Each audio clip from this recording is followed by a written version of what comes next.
From different parts of Kenya, a live studio audience is about to shoot unscripted questions.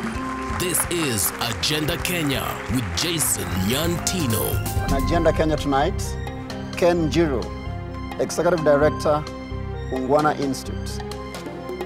Hon.Rachel Shebesh, nominated Member of Parliament, and Susan Kariuki, Chief Executive Officer, Youth Agenda.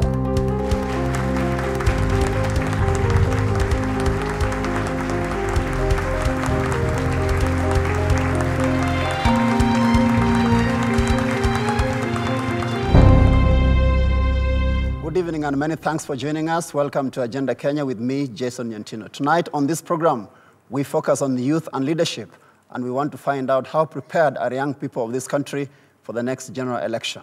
I've got audience members coming in from Nyeri County, Nairobi County, and all the way from Kuresoi in Nakuru County. You're most welcome to tonight's discussion.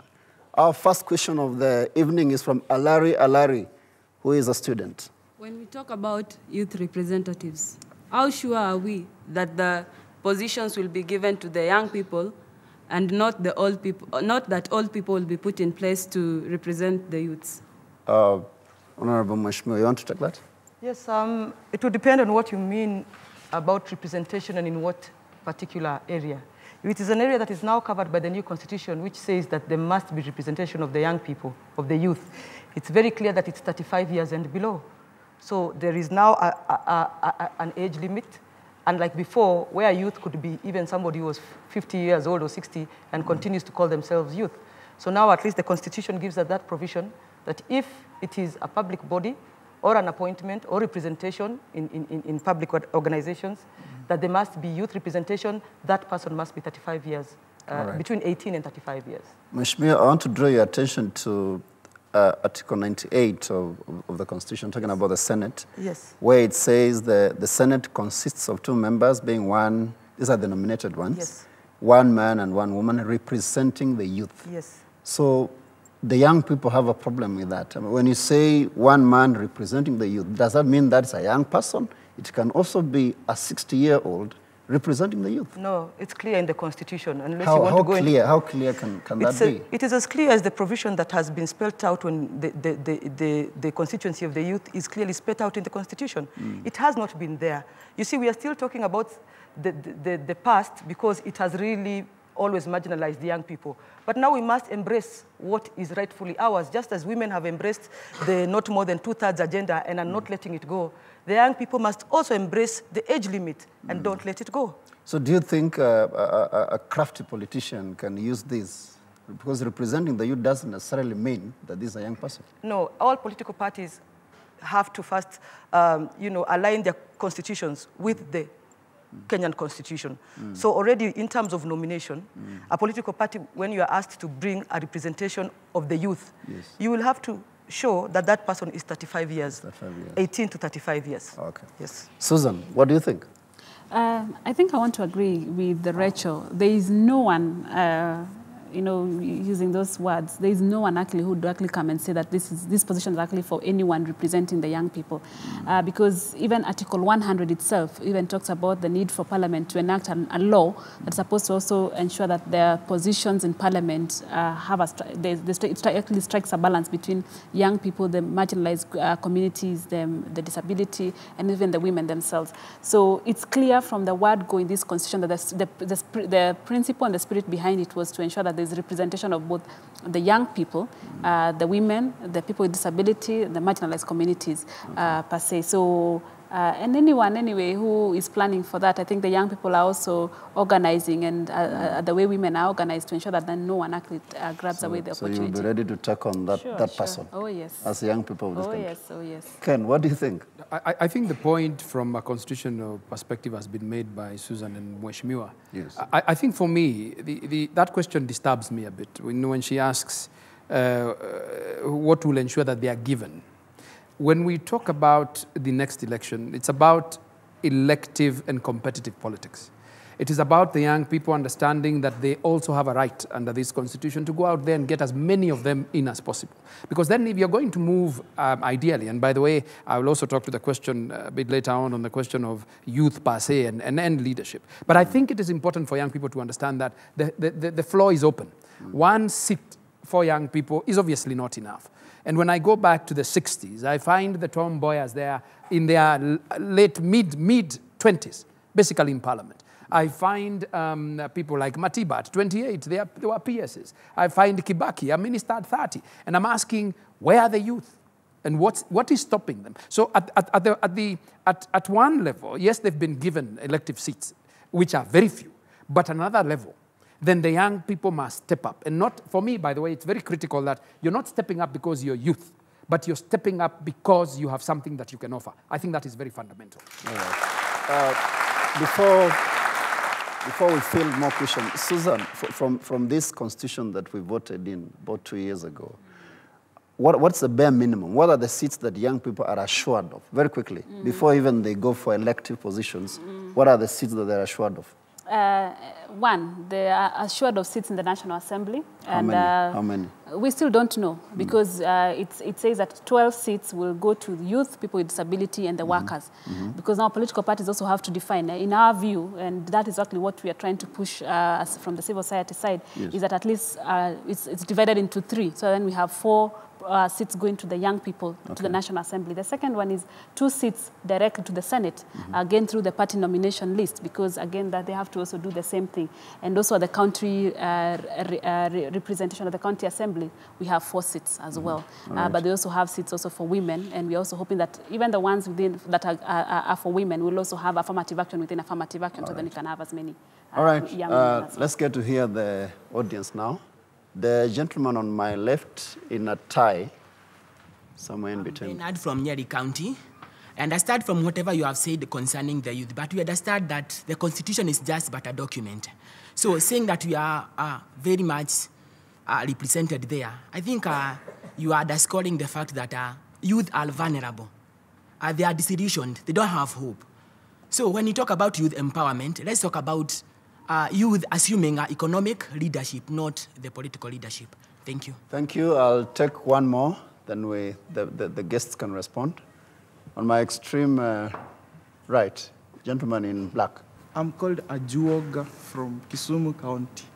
Okay, I believe that we not only have those positions in the marginalized group places, but we can also go out there and just look for votes as youths like any other politician.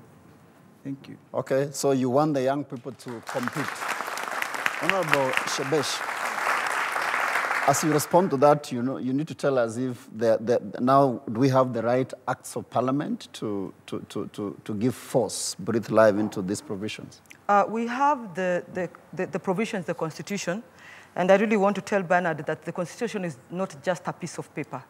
It's like saying a title deed is a piece of paper. Those are remarks that make us negate the value of a constitution. Because the work that has gone into this constitution cannot just be a mere piece of paper. But how do we actualize it? How do we implement it? That's where we should be going.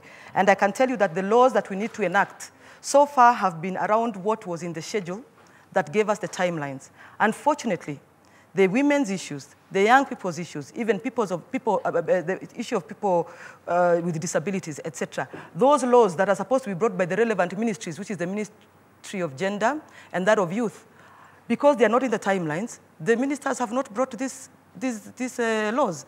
So what does it mean? It means then, yes, there is reason to worry, because just like in the 2/3, which we are trying to amend the Constitution for, if you don't put the law, then to show you the process in which those 2 people will come in, or that provision given the Constitution is actualized, then you are actually waiting for goodwill. And in this document, which is our Constitution, which is a living instrument, we want to make it alive with the laws. So what we have not done as a parliament, and what I feel the ministries responsible can easily bring, you don't have to wait for the timelines. All right. Those timelines were just a guideline. Yeah. But I believe, and we have put a lot of pressure in the Ministry of Youth and Gender to please bring the necessary legislation to ensure that the gains of women and young people are actualized in the Constitution. I want to believe, Mheshimiwa, that you were nominated to Parliament to Yes. represent the youth, isn't Yes, it? I did. If the ministry concerned, like you're saying, does not bring those bills, what are we going to do? If the ministry doesn't bring the bills and you are not agitating for it, other factors come and take center stage. I can tell you that I have just been having discussions, of course, with Susan earlier, and I'm asking her, where is civil society? Because I came from civil society. I only see youth agenda these days.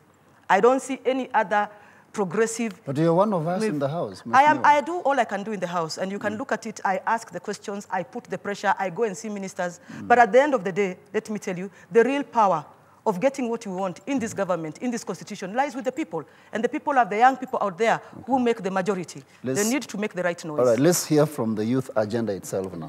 The CEO is here, none other than the CEO. Yes. If those bills don't come to Parliament, Yes. what are we going to do?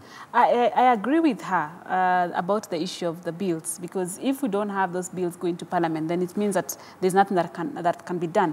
But I want to also just say this, Jason, that we have really tried, because I remember even like CIC used to leave young people out when they're discussing important things like the bills. And we had a meeting with them and we told them, no, you know, young people are only seen to be people who, if you want a meeting and you want to fill in KICC, then you mobilize young people. But when you're discussing important things, then young people are left out. And it's not an easy thing, because even Hash, you'd like to tell you, even at the party level, young people are always left outside, wait until someone comes and talks to them. But I think the thing that also comes out even as a challenge, even from ourselves, is that young people are not as organized as women are. And I think I also want to say that even in the media, because what happens is that we don't take our work very seriously. If you ask the young people, yes, if you ask the young people even who are seated here, how many of them have actually gone into the Constitution, read from chapter 1 to the last chapter, you'll be surprised that only very few people have read it. So it means that we are always left behind, because at times we don't take things seriously as we should. So where are we occupying next? Tell the young people, are they going to Uhuru Park? Are they going to Parliament? Where are they occupying? No. So that we get No. I pressure makes diamonds. Yes, but not a pressure that people have also always associated young people with, where if you want hooligans and people to walk to the streets, that's where you likely find them. For us, what we've said is that we need to have dialogue. Like we're already working on a legislation to operationalize Article 55 of the Constitution. Otherwise, it likely just remain, as he said, in paper. Okay. So we need a legislation to ensure that actually that is also implemented. Thank you, Ken. Do you think there's a conducive environment for the young people in this country? Because you're hearing some bills have not even come to the House. They're not even anywhere near Parliament. First of all, I always like challenging youth, and I challenge them because I think in so many ways, both Mheshimiwa and Susan will attest, we also had, as we were going through our youth activism, we also had our challenges. And for me, the issue is not whether the environment is right or not right. The issue is whether the youth are up to the task. It has been said that every generation has to discover its mission out of relative obscurity, fulfill it or betray it. Youth, for me, by the way, and I'm challenging young people in this country, is not infancy. When for instance, somebody says we don't have hope, there is nobody coming to give you hope. You are alive, you're born, you're made in the image of God. You have what it takes, you're a powerhouse. And once you understand that you're a powerhouse, nothing will stop you. In fact, it has been said that if you believe you can, you can. If you believe you can't, you're also right. Okay. And so, for me, and I think I'm very clear about this, we're talking about a nation that needs to be taken to the next level. And I think what the young people should be asking themselves is, what is their role? I told you in the 60s, the people who ran the independence struggle were young people, like you sitting here, in their 20s, in their early 30s. And yet they delivered. Again, go through history. I keep on saying Jesus was crucified at 33. And by 33, he had finished what he was doing. Okay. Alexander the Great, by 30, had conquered the whole world. Bill Gates, the one we talk about. All right. Thank you, Ken. We need to take a break, but this discussion comes back shortly. Don't go away.